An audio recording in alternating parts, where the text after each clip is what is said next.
கலிங்கத்து பரணியில் செய்யங்கொண்டார் விருந்தினருக்கு உணவிடுவாரின் மகமலர்ச்சியை உவமையாக்கியுள்ளார். பொருந்து செல்வமும் கல்வியும் பூத்தலால் வருந்தி வந்தவர்க்கு ஈதலும் வைகளும் விருந்தும் அன்றி விளைவன யாவையே. கம்பராமாயணம். விருந்தினரும் வறியவரும் நெருங்கி உண்ண மேன்மேலும் முகமலரும் மேலோர் போல. கலிங்கத்து பரணி. தனித்துண்ணார். தனித்து உண்ணாமை என்பது தமிழரின் விருந்தோம்பல் பண்பின் அடிப்படை. அமிழ்தமே கிடைத்தாலும் தாமே உண்ணாது பிறருக்கும் கொடுப்பர் நல்லோர். அத்தகையோரால் தான் உலகம் நிலைத்திருக்கிறது. உண்டால் அம்ம இவ்வுலகம் இந்திரர் அமிழ்தம் இயைவ தாயினும் இனிது எனத் தமியர் உண்டலும் இலரே. புறநானூறு என்று கடலுள் மாய்ந்த இளம் பெருவழுதி குறிப்பிட்டுள்ளார். அல்லில் ஆயினும் விருந்தோம்பல் என்பது சிறந்த பண்புகளுள் ஒன்றாக கருதப்படுகிறது. நடு இரவில் விருந்தினர் வந்தாலும் மகிழ்ந்து வரவேற்று உணவிடும் நல் இயல்பு தமிழருக்கு உண்டு. இதை அல்லில் ஆயினும் விருந்துவரின் உவக்கும் என்று நற்றிணை குறிப்பிடுகிறது. பண்டை தமிழர்கள் வீட்டிற்கு வந்த விருந்தினரை திரும்பிச் செல்லும் போது அவர்கள் பிரிய மனமின்றி வருந்தினர். மேலும் வழி அனுப்பும் பொழுது அவர்கள் செல்லவிருக்கிற 4 குதிரைகள் பூட்டப்பட்ட தேர் வரை 7 அடி நடந்து சென்று வழி அனுப்பினார். காலின் 7 அடி பின் சென்று பெருநராற்றுப்படை. இன்மையிலும் விருந்தோம்பல். வீட்டிற்கு வந்தவர்க்கு வறிய நிலையிலும் எவ்வழியிலேயாயினும் முயன்று விருந்தளித்து மகிழ்ந்தனர் நம் முன்னோர். தானியம் ஏதும் இல்லாத நிலையில் விதைக்காக வைத்திருந்த திணையை உரலில் இட்டு கொத்தி எடுத்து விருந்தினருக்கு விருந்தளித்தாள் தலைவி. இதனை குரல் உனக்கு விதைத்தினை உரல் வாய் பொய்து சிறிது புறப்பட்டன்றோ இவள் என்று புறநானூறு காட்சிப்படுத்துகிறது. நேற்று வந்த விருந்தினரை பேணுவதற்கு பொருள் தேவைப்பட்டதால் இருப்பினால் செய்த தன் பழைய வாளை பணயம் வைத்தான் தலைவன். இன்றும் விருந்தினர் வந்ததால் தன் கருங்கோட்டுச் சீறியாழை பணயம் வைத்து விருந்தளித்தான் என்கிறது புறநானூறு.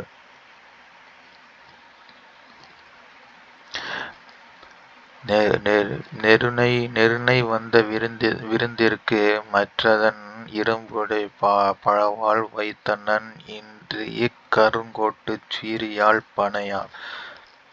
316 என்ற பாடலில் இடம்பெறுகிறது. இளையான்குடி மாரநாயனாரின் வீட்டுக்கு வந்த சிவனடியாருக்கு விருந்தளிக்க அவரிடம் தானியம் இல்லை. எனவே அன்று விதைத்து விட்டு வந்த நெல்லை அரித்து வந்து பின் சமைத்து விருந்து படைத்த திறம் பெரிய புராணத்தில் காட்டப்படுகிறது.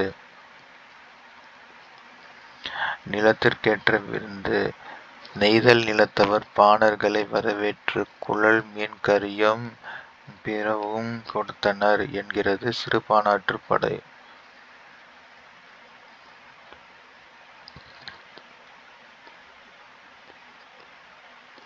இலையை மடிப்பதற்கு முந்தைய வினாடிக்கு முன்பாக மறுக்க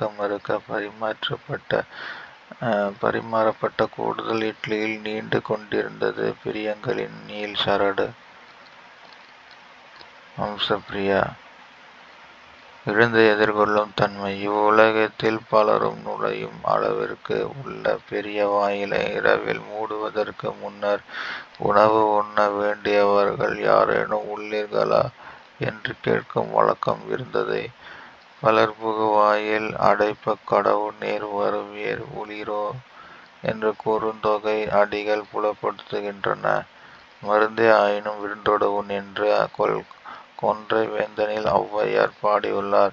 அவர் பாடிய தனிப்பாடலில் வரிகரி சோறும் வழுதுணங்காய் வாட்டும் முரணவ புளித்த மோரும் திறமுடனே புல் புல் புல்வேலூர் போதன் புரிந்து விருந்து இட்டான் இது எல்லா உலகும் பெறும்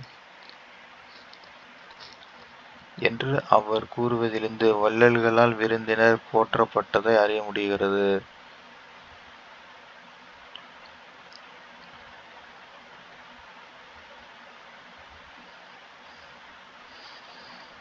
உற்றாரோடு நின்று சங்க காலத்திலிருந்தே அரசராயினும் வறியோராயினும் விருந்தினர்களை போற்றினர். கால மாற்றத்தில் புதியவர்களாகிய விருந்தினர்களை வீட்டுக்குள் அழைத்து உணவிடுவது குறைந்தது. விருந்து புறப்பது குறைந்ததால் சத்திரங்கள் பெருகின. நாயக்கர் மராட்டியர் ஆட்சி காலங்களில் மிகுதியான சத்திரங்கள் வழி செல்வோருக்காக கட்டப்பட்டன.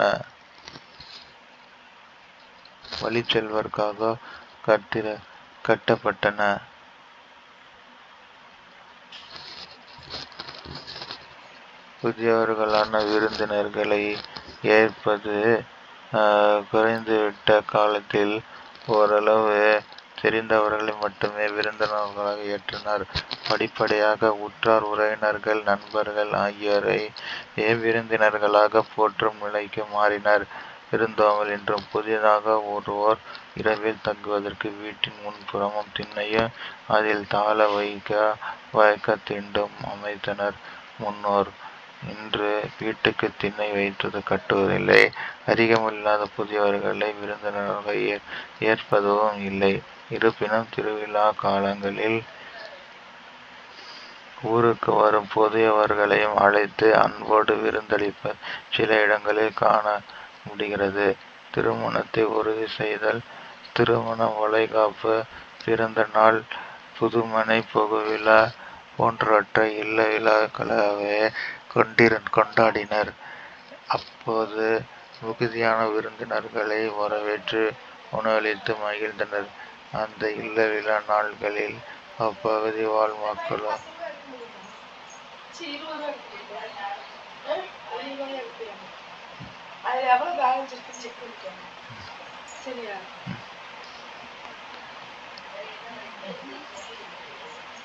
காலப்போக்கில் வீட்டில் நடைபெற்ற விழாக்கள் திருக்குள கூடங்களுக்கு இடம் பெயர்த்து விட்டன. பண்பாட்டு மாற்றமாக இன்று சில இடங்களில் விருந்தினர் வரவேற்பது, முதல் பந்தியில் உபசரிப்பது, வலியுறுத்தும் வரை திருமண ஏற்பாட்டாளர்களே செய்யும் விருந்தோம்பல் நடைபெறுவதை காண முடிகிறது. பண்டை தமிழர் இல்லங்களிலும் உள்ளங்களிலும் விருந்தோம்பல் பண்பாடு செழித்திருந்தது.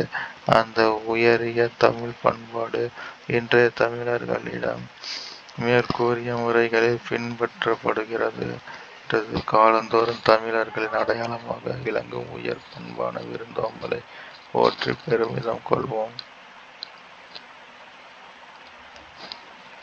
அமெரிக்காவின் மினசோட்டா தமிழ் சங்கம் வாழை இலை விருந்து விழாவை ஆண்டுதோறும் கொண்டாடி வருகின்றது. தமிழர்களின் பாரம்பரிய உணவு வகைகளை கொண்டு வாழை இலையில் விருந்து வைக்கின்றனர். முருங்கைக்காய் சாம்பார், மோர் குழம்பு, வேப்பம்பூ ரசம், வெண்டைக்காய் கூட்டு, திணை பாயசம், அப்பளம் என சுவையாக தமிழர் விருந்து கொடுக்கின்றனர்.